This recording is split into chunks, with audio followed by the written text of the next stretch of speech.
Well, we're going to go now to Ida, who's calling us from Charlottetown, Labrador. Hello, Ida. Hi, good afternoon, Linda. How are you? I'm great, girl. How are you? Well, I'm okay, Linda. But I'll tell you, Linda, I'm calling now, and I have some questions that I would like some answers to. Okay. And I hope that government and businesses who are responsible for the ferry service in Newfoundland and Labrador are listening. Okay. I'm one of these unfortunates who got caught up in that tangled mess.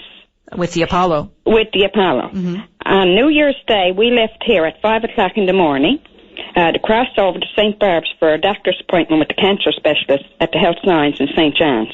Because we knew there was a storm coming, we had the good common sense to make a decision to go and not miss that appointment. You know as well as I do, and anyone else listening, it's not easy to get appointments with these doctors. Now, we were ready to come back that Sunday. And we started trying to call Labrador Marine Reservation Office. We had cell phones. The line was either busy or we were put on hold for at least 45 minutes at a time. No information. We couldn't find out anything. The only information that we could get was when we contacted our MHA, and she would tell us that the ferry was running on a load-and-go basis. There was no ferry crossing to St. Barb after New Year's Day. Now, so at this point, had the ferry service resumed? No, it didn't, but okay. It was scheduled to go into Corner Brook. Mm-hmm. But still they were waiting to see about the icebreaker if she could get in St. Barb. Now, the questions that I have, Linda, are this. Who is responsible for the ferry service in Newfoundland and Labrador? That's number one.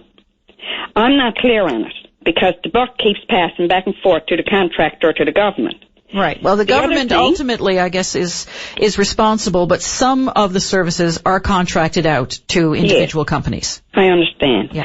Okay. Now, we were caught into the power outage and the storm in St. John's. Mm-hmm.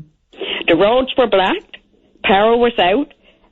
We made the conscious decision not to leave until we were sure that we would get through. We weren't even sure if, when we got to Clarenville, we could get gas, because it was a dire straits situation.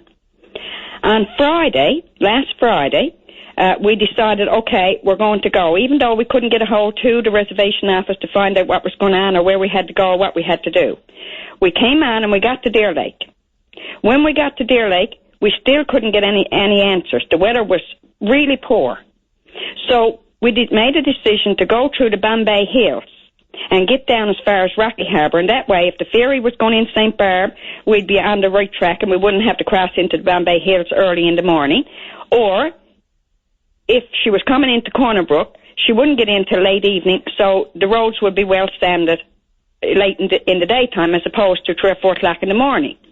But what we were told was that the ferry service people would be in contact with the ones that were traveling on that ferry, where they wouldn't be in contact with us because they didn't have our names. We couldn't get through to them to even give them our names, so we wouldn't be contacted. And if the ones who were in Corner Brook had to go up to St. Barb, then they would be contacted. Where would that leave us? When we got to Rocky Harbour and checked into a hotel, the only way that I could get information, Linda, was to phone a businessman across the straits. Because I knew that where he had a trucking company, he would probably know about the ferry. That's who informed me, and that's who told me about where to go to once I got back in Corner Brook if I had to go back. On Saturday morning, I phoned him again at 6:30. He said, the ferry not looking like it's getting in St. Barb, so just wait until I tell you what we hear on this end. Then we found out that the ferry was going to be heading back to Corner Brook. We booted her back to Corner Brook, got in there, went to the waterfront. Of course, common sense will tell you the ferry is not going to park up at the mall. So we went to the waterfront. There wasn't a soul around down there who could tell us where the ferry terminal was set up. And we come across a security guard, and he pointed over to a government building, and he said, I believe it's over there. That was 11 o'clock in the morning. We parked. We sat there in the vehicle until around 2 o'clock, and that's when the ticket agent come for to set up her equipment, because the ferry was due to get in. She was going to be selling tickets at 7:30. We sat there in the vehicle, so we went into the building when she came and used the bathroom. When she set up her stuff in about a half an hour, she left and locked up the building. We sat in the vehicle until 7:30. no place to use a washroom. We were afraid to eat or drink because where were we going? And I'm assuming you weren't the only ones that were there? No. I can only speak for our own self. I know one gentleman was after sleeping in for 2 nights in his vehicle. Mm-hmm. And he was on the parking lot. We wouldn't leave for fear of losing our spot to get on the boat.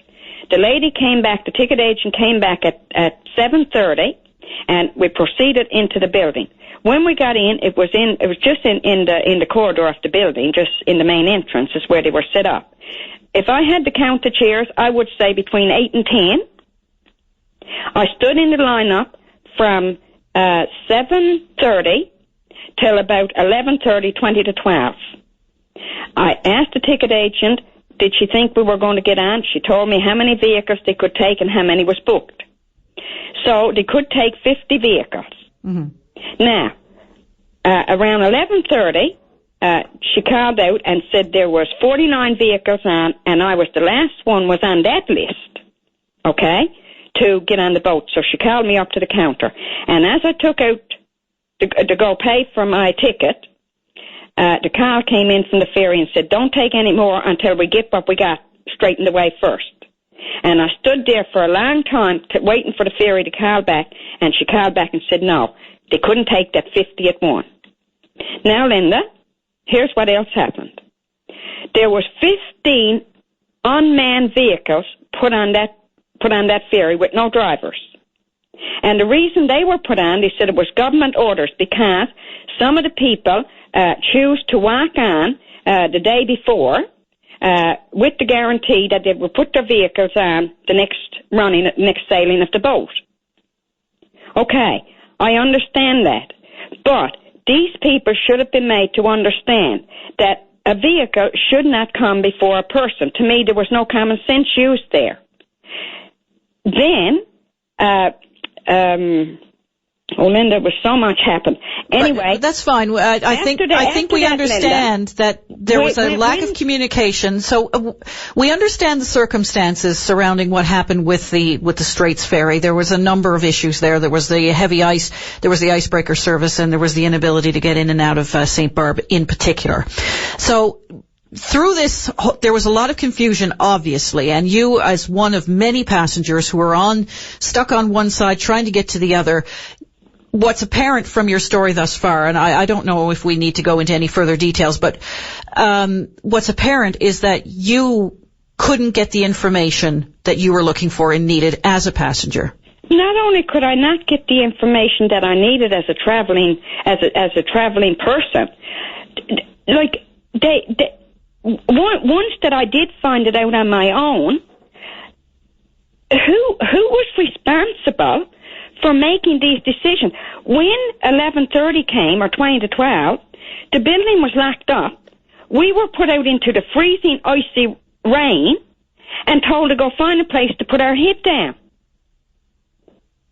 Like, is there no... Our minister, Nick McGrath, I heard him myself tell the people that we had a choice. He asked us to take a 3,000-kilometre run around the loop. Yeah. Which was very dangerous and very treacherous. Unlike the ferries in Port aux Basques and in North Sydney, if the ferry doesn't run, at least you can get your head in out of the cold. Yeah. And you wouldn't relish having to make that journey, especially if you weren't prepared for it when you set off. You wouldn't relish making that journey if you knew that the ferry was going to be running. I know, but Linda, the weather conditions was into play here. Mm-hmm. Minister McGrath knew that. There's a long hike between Baie-Comeau and Vermont with nothing. There's no cell coverage. There's nothing. Like it was nothing short of what I would call a death trap for me. I wouldn't think about doing it. So that was the choice that we had. Yeah. I really personally feel, Linda, that common sense was not used. How could anybody, any government official, make a decision to put empty vehicles on ahead of people that were waiting? And Linda, let me tell you this. There was a gentleman who didn't get on at the inn, was called up to the counter. He could have walked on. Him and his wife were anxious to get back. They had a truckload full of building supplies. They were renovating their house. So the ticket agent told them they could walk on and their vehicle would come across on the ferry the next day or whenever, right? So he said, well, then, okay, we'll walk on. So he said, tell me, where do I put my vehicle? She said, well, that's your responsibility. Well, he said, can I leave her here in the yard? No, you're not allowed to do that. There you go. So, like, okay, now here I am going up to the ferry. At the last minute, I'm told I got to find someone to look after my vehicle and put around the next day. Well, how can you do that when the ferry's about to leave the port? Yeah, indeed. Yeah. And Linda, the other thing is, there was trucks, and I can only assume a couple of things why I didn't get on. Because there was pickup trucks there that had snowmobiles aboard, and the tailgate was down. Right. Now, you know that's taken up every inch matters. Yeah. And then there was trucks there who had skidoo trailers in tow that had snowmobile or two snowmobiles on them. That took up extra space. Mm. These things should have been left behind. You're talking about unforeseen circumstances. You're trying to accommodate people. Yeah. And Linda, like, I'm not blaming these people that had their snowmobiles or their tailgates down. They weren't informed. They didn't know when they went there. Yeah. And Linda, this is another question I'd like to know. I'd like for these government officials to answer. Why would anybody make a decision to put an unmanned vehicle on a ferry ahead of a human being? Why was there no washroom facilities set up in that terminal for people that were waiting 11 and 12 hours? Why were people locked out? All right. A lot of questions there, Ida. Unfortunately, we have to leave it there because we're up to another break, but I do thank you for your call. Could I just say one more little thing? Very quickly, yeah. Our MHA, Lisa Dempster, was very, very good in keeping us informed at the load and go basis. Okay? Okay. And what I want to know is, why could a smaller icebreaker go into Blancheblanc yesterday morning and break free the harbour for two oil tankers to get in when the larger one couldn't do it? Good questions all.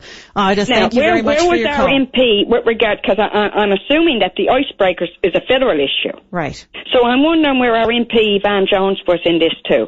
All right. Thanks. So, Linda, I'm not disgruntled. There were people in that building who got short fused. They had every reason to. Sure. All right, Ida, thank you for your call. Okay, thank you, Linda. Okay. Bye-bye now. And a lot there. She detailed a lot of complaints surrounding her attempts to get across the straits, and no doubt a lot more people suffered beside. We heard a lot of stories in the last little while.